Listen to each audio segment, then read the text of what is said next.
இன்னைக்கு நம்ம என்ன பார்க்குறோம் அப்படின்னா, இன்னைக்கு நாடு முழுக்க அமுதன் என்ற ஒரு மாணவனுடைய கொலை வழக்கு தமிழ்நாட்டிலிருந்து மக்கள் மன்றத்திலிருந்து சட்டசபை வரை இன்றைக்கு உழைத்துக் கொண்டிருக்கின்றது.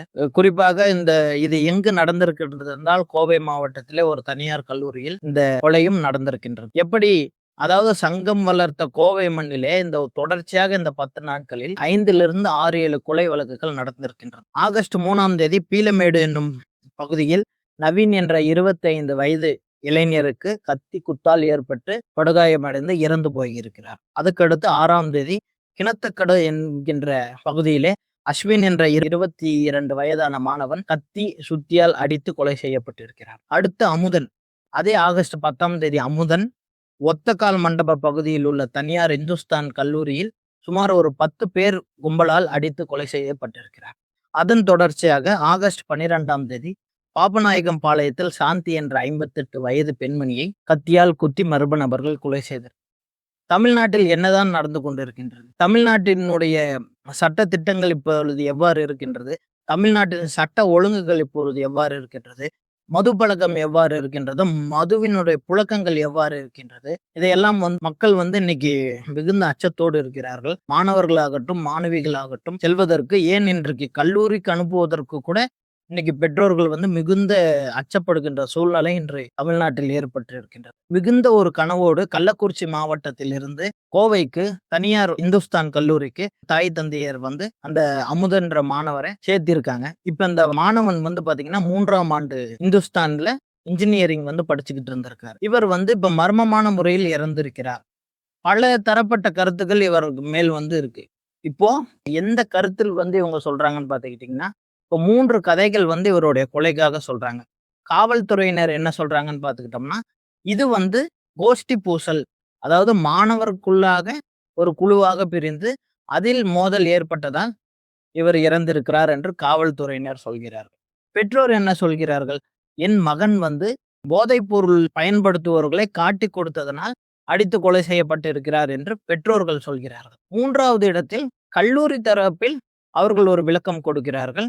ஊழியரை அமுதன் தாக்கியதால் அந்த பிரச்சனையில் நாங்கள் அமுதனை கடந்த மாதம் ஜூலை 21ஆம் தேதி நாங்கள் கல்லூரியிலிருந்து சஸ்பெண்ட் செய்திருந்தோம் அமுதனை என்று அவர்கள் ஒரு விளக்கம் கொடுக்கிறார்கள். இது எந்த அளவிற்கு உண்மை, எந்த கருத்தை நாம் ஏற்றுக்கொள்வது என்று தெரியவில்லை. காவல்துறையினரும் இன்றைக்கு திணறுகிறார்கள். உடன் படிக்கின்ற மாணவர்களும் திணறுகிறார்கள்.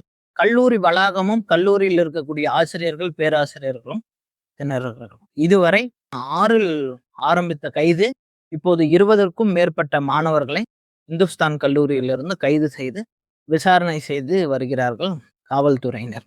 இதில் என்னதான் நடந்தது என்று பார்த்து கொண்டால், திங்கட்கிழமை அமுதனும் நண்பனும் கல்லூரிக்கு இயல்பாக செல்கிறார்கள்.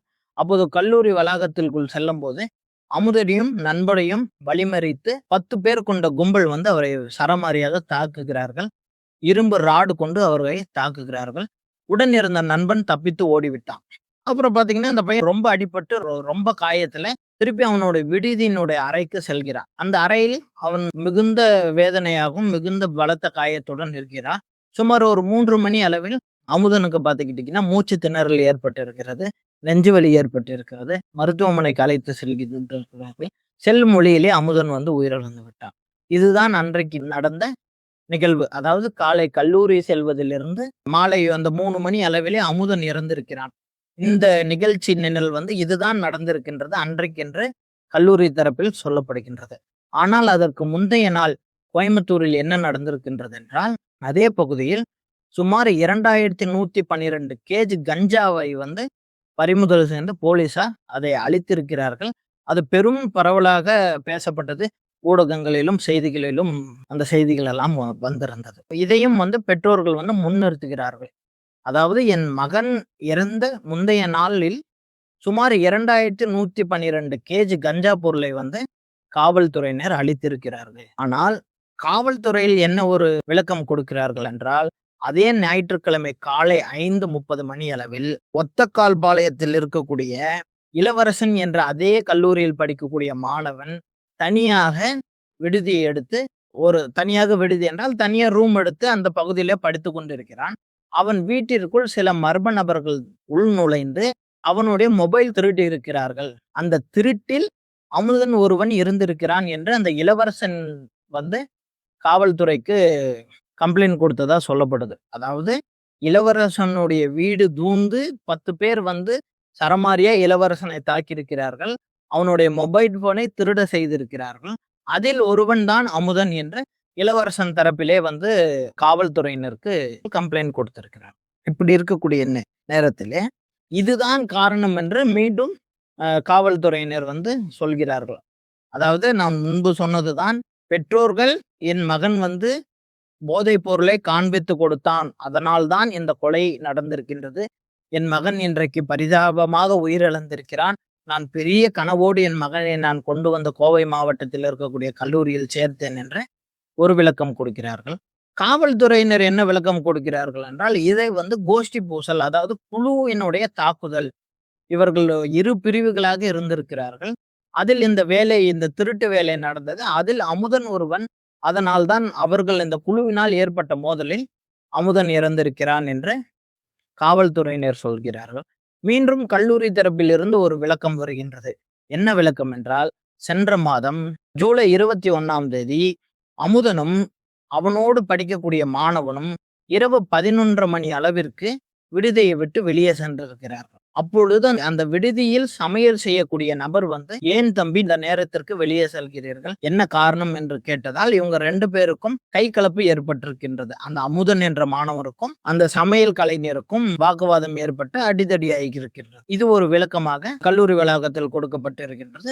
அவர்கள் என்ன சொல்கிறார்கள் என்றால், நாங்கள் அமுதனுடைய தாய் தந்தையரை அழைத்து, அவன் கூட இருந்த நண்பர்களுடைய தாய் தந்தையரையும் அழைத்து, உங்கள் பையனுக்கு நாங்க சஸ்பெண்ட் அளிக்கிறோம், உங்க பையனை நீங்கள் வீட்டுக்கு அழைத்து செல்லலாம் அப்படின்ட்டு கொடுத்திருக்காங்க. அதுக்கான லெட்டர் காப்பியும் வந்து கல்லூரி தரப்பிலிருந்து காமிக்கிறோம், நாங்க ப்ரூஃப் இருக்குன்ட்டு கல்லூரி தரப்புல சொல்லப்படுகின்றது.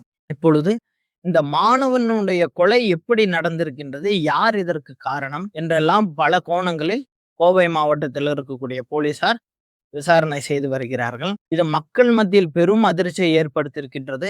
பெற்றோர்கள் மத்தியிலும் பெரும் அதிர்ச்சியை ஏற்பட்டிருக்கின்றது. சட்டசபையில் எதிர்க்கட்சி தலைவர் மாண்புமிகு உதயநிதி ஸ்டாலின் அவர்கள் பேசியிருக்கிறார். அதாவது, கோவை கல்லூரியில் படிக்க சென்ற அமுதன் என்ற மாணவன் அந்த போதைப் பொருளினால் ஒரு உயிர் குலைந்திருக்கின்றது, மாண்டு போயிருக்கின்றது, மக்கள் அச்சப்பட்டு இருக்கிறார்கள், பெற்றோர் பயந்திருக்கிறார்கள் என்று எதிர்க்கட்சி தலைவர் பேசுகிறார். இதற்கு அமைச்சர் ராஜ்மோகன் வந்து பதில் உரை அளிக்கிறார். இது வந்து போதைப் பொருளால் வந்த மரணம் கிடையாது.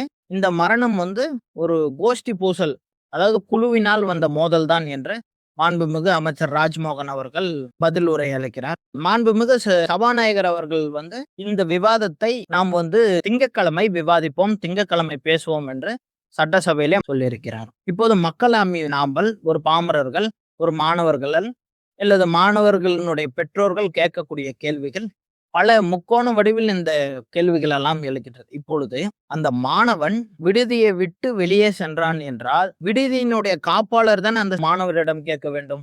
ஏன் சமையல் கலைஞர் அவரை கேட்கிறார்? இது ஒரு கேள்வியாக இருக்கின்றது. 2வது கேள்வி, அந்த போதைப் பொருள் காண்பித்து கொடுக்க சொன்னதே கல்லூரி வளாகத்தில் தான். நீ யார் யார் என்று எங்களுக்கு எங்களுக்கு காமித்து விடு, நாங்கள் யாரிடமும் சொல்ல மாட்டோம், நாங்கள் அதை ரகசியமாக வைத்துக் கொள்கிறோம் என்று சொன்னார்கள். நான் சொல்லிவிட்டேன் அப்பா என்று அதே அமுதன் வந்து தன் தந்தையிடம் சொல்லியிருக்கிறார். அப்போது தந்தை தாயும் சொல்லியிருக்கிறார்கள், ஏன்பா இதெல்லாம் உனக்கு இந்த வேலை, ஏன் நீ இதை சொன்னன்னு கேட்டாங்க. கேட்டாங்கம்மா நான் சொல்லிட்டேன், கேட்டாங்கப்பா நான் சொல்லிட்டேன், எந்த பிரச்சனையும் வராதுன்னு சொல்லிட்டாங்க. அதனால யாரெல்லாம் போதைப் பொருள் பயன்படுத்தினார்களோ அவர்களை எல்லாம் நான் காண்பித்து கொடுத்து விட்டேன் என்று அந்த அமுதன் இறந்த மாணவன் தன் தாய் தந்தையரிடம் சொல்லியிருக்கிறான். 3வதாக ஒரு கேள்வி வருகின்றது. இப்பொழுது அந்த 10 பேர் கொண்ட கும்பல் மாணவன் அமுதனை அடித்து கொலை செய்திருக்கிறார்கள். கோஷ்டி பூசல் என்றால் இந்த பக்கம் 10 பேர் இருக்கிறார்கள். அப்பொழுது அமுதன் பக்கம் எத்தனை பேர்கள் இருந்தார்? இங்க 10ன்னா இங்க அமுதன் ஒருத்தன் தானே இருக்கான். எப்படி இவர்கள் வந்து காவல்துறையினர் இது வந்து கோஷ்டி பூசல் என்று சொல்கிறார்கள்? அப்போ இங்க ஒரு கோஷ்டி இருக்குன்னா இந்த பக்கமும் ஒரு கோஷ்டி இருந்திருக்கணும். அதுக்கான ஆதாரங்களும் இல்லை.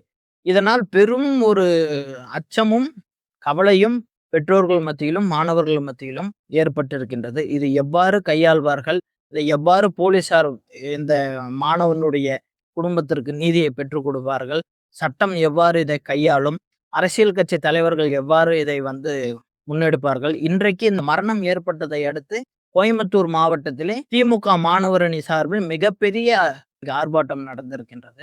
அந்த ஆர்ப்பாட்டத்தில் திமுகவை சார்பில் மட்டும் இல்லாமல் பொதுமக்களும் மாணவர்களும் பலரும் கலந்து கொண்டு ஆர்ப்பாட்டத்தில் தங்களுடைய கண்டனத்தை பதிவு செய்திருக்கிறார்கள். இப்பொழுது மக்களாகிய நீங்கள் தான் சொல்ல வேண்டும். இப்பொழுது நடந்து கொண்டிருக்கக்கூடிய தாவேகா அரசாங்கத்தில் போதைப் பொருள் புழக்கம் எவ்வாறு இருக்கின்றது? சட்ட நடவடிக்கைகள் எப்படி இருக்கின்றது? சட்டம் ஒழுங்கு எப்படி இருக்கின்றது? மாணவர்களுக்கான பாதுகாப்பு எப்படி இருக்கின்றது? சிறார் சிறுமிகளுக்கான பாதுகாப்பு எப்படி இருக்கின்றது? மக்களை இந்த அரசாங்கம் எப்படி கையாள போகின்றது என்று எல்லாம் நீங்கள் தான் கமெண்ட் செக்ஷனில் சொல்ல வேண்டும். பார்ப்போம் திங்கட்கிழமை இதை எவ்வாறு சட்டசபையில் கையாள்கிறார்கள், எதிர்க்கட்சியிலிருந்தும் ஆளுங்கட்சியிலிருந்தும் எவ்வாறு விடை தருகிறார்கள் என்றும் பார்ப்போம். போலீசாரினுடைய விசாரணையும் எவ்வாறு இருக்கு என்று நாம் பார்ப்போம். நன்றி, வணக்கம்.